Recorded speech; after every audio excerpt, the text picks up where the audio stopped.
ಬಾಗಲಕೋಟೆನಲ್ಲೂ ಕೂಡ ಪ್ರೊಟೆಸ್ಟ್ ಆಗ್ತಾ ಇದೆ. ಕೇವಲ ಬೆಳಗಾವಿ ಮಾತ್ರ ಅಲ್ಲ, ಬಾಗಲಕೋಟೆನಲ್ಲೂ ಕಬ್ಬುಗೆ ಅಂದರೆ ಬಾಗಲಕೋಟೆಯಲ್ಲೂ ಕೂಡ ರೈತರ ಹೋರಾಟ ಜೋರಾಗ್ತಾ ಇದೆ. ದಿನದಿಂದ ದಿನಕ್ಕೆ ಗದ್ದನಕೇರಿ ಕ್ರಾಸ್ ಬಂದ್ ಮಾಡಿ ರೈತರು ಆಕ್ರೋಶವನ್ನು ವ್ಯಕ್ತಪಡಿಸಿದ್ದಾರೆ. ಬಾರುಕೋಲು ನೆಲಕ್ಕೆ ಬಡಿದು ರೈತರು ಪ್ರತಿಭಟನೆ ಮಾಡ್ತಾ ಇರತಕ್ಕಂಥದ್ದು. ಬಾಗಲಕೋಟೆಯಲ್ಲೂ ಕೂಡ ರೈತರ ಹೋರಾಟ, ಅಲ್ಲಿ ಬಾರುಕೋಲ್ ಚಳವಳಿ ಅಂತಾರಲ್ಲ ಆ ರೀತಿ ಗದ್ದನಕೇರಿ ಕ್ರಾಸ್ ಬಳಿ ಬಂದ್ ಮಾಡಿದ ರೋಡನ್ನು ಬಾರ್ಕೋಲು ನೆಲಕ್ಕೆ ಬಡಿದು ಪ್ರತಿಭಟನೆ ಮಾಡ್ತಾ ಇರೋ ದೃಶ್ಯವನ್ನು ತಾವೀಗ ಗಮನಿಸ್ತಾ ಇದ್ದೀರಾ. ಬೆಳಗಾವಿ ಬಾಗಲಕೋಟೆ ಜಿಲ್ಲೆ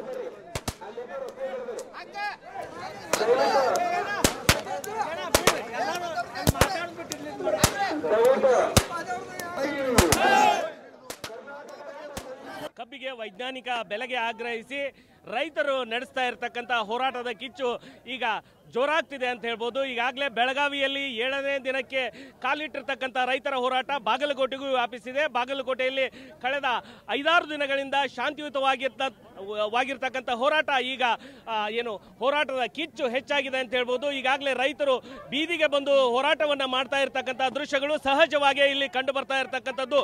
ನಾವೀಗಿರ್ತಕ್ಕಂಥದ್ದು ಬಾಗಲಕೋಟೆ ತಾಲೂಕಿನ ಗದ್ದನಕೇರಿ ಕ್ರಾಸ್ನಲ್ಲಿ ನಾವೀಗಿರ್ತಕ್ಕಂಥದ್ದು. ಈ ಗದ್ದನಕೇರಿ ಕ್ರಾಸ್ನ ಈ ರಾಷ್ಟ್ರೀಯ ಹೆದ್ದಾರಿ 218 ಬಂದ್ ಮಾಡಿ ಈಗಾಗಲೇ ರೈತರು ಪ್ರತಿಭಟನೆಯನ್ನ ನಡೆಸ್ತಾ ಇರತಕ್ಕಂಥದ್ದು.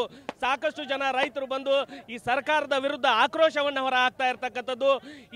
ಬಾಗಲಕೋಟೆ ಹಾಗೂ ಬೆಳಗಾವಿಗೆ ಸಂಪರ್ಕವನ್ನು ಕಲ್ಪಿಸುವಂತ ರಾಜ್ಯ ಹೆದ್ದಾರಿ ಹಾಗೂ 218 ಹುಬ್ಬಳ್ಳಿ ಹಾಗೂ ಸೊಲ್ಲಾಪುರಕ್ಕೆ ಹೋಗುವಂತ ರಾಷ್ಟ್ರೀಯ ಹೆದ್ದಾರಿಯನ್ನು ಬಂದ್ ಮಾಡಿ ಈಗಾಗಲೇ ರೈತರು ಪ್ರತಿಭಟನೆಯನ್ನ ನಡೆಸ್ತಾ ಇದ್ದಾರೆ. ಸರ್ಕಾರ ತಮ್ಮ ಮಂಡುತನವನ್ನ ಬಿಡಬೇಕು, ಇಲ್ಲದಿದ್ದರೆ ಉಗ್ರ ಹೋರಾಟದ ಎಚ್ಚರಿಕೆಯನ್ನ ಈ ರೈತರು ನೀಡ್ತಾ ಇರತಕ್ಕಂಥದ್ದು. ಈಗಾಗಲೇ ಬಾಗಲಕೋಟೆ ಜಿಲ್ಲೆಯಲ್ಲಿ ಮುಧೋಳು ಹಾಗೂ ಲೋಕಾಪುರ ಪಟ್ಟಣ ಸಂಪೂರ್ಣವಾಗಿ ಬಂದ್ ಆಗಿರ್ತಕ್ಕಂಥದ್ದು.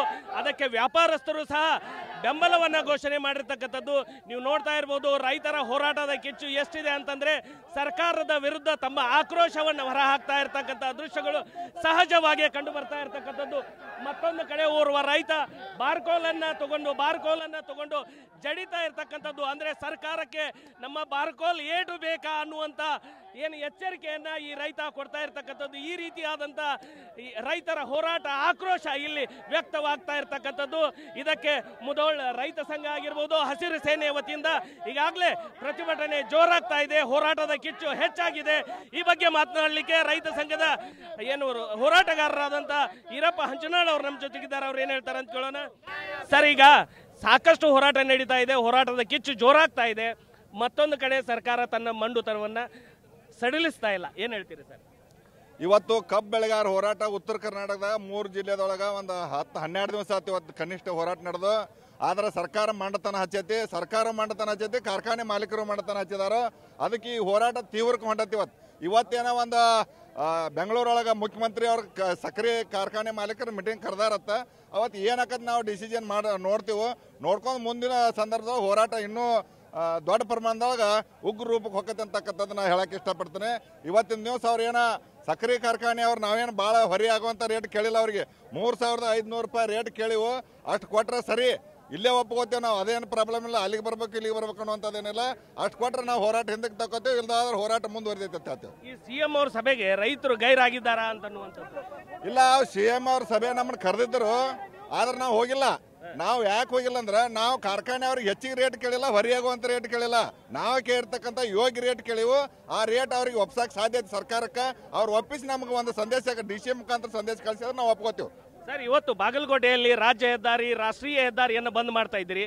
ಮುಂದಿನ ದಿನದೊಳಗೆ ಸರ್ಕಾರ ಬಗ್ಗದೇ ಹೋದರೆ ಯಾವ ರೀತಿಯಾದಂಥ ಹೋರಾಟ ಇರುತ್ತೆ? ಇವತ್ತು ನಾವು ಹೋರಾಟ ಇವತ್ತು ಎಲ್ಲ ಕಡೆ ಬಂದ್ ಕರೆ ಕೊಟ್ಟಿವಲ್ಲ. ರಾಷ್ಟ್ರೀಯ ಹೆದ್ದಾರಿ ಆಗೈತಿ, ರಾಜ್ಯ ಹೆದ್ದಾರಿ ಆಗ್ಯಾವ, ಎಲ್ಲ ಬಂದ್ ಆಗ್ಯಾವ.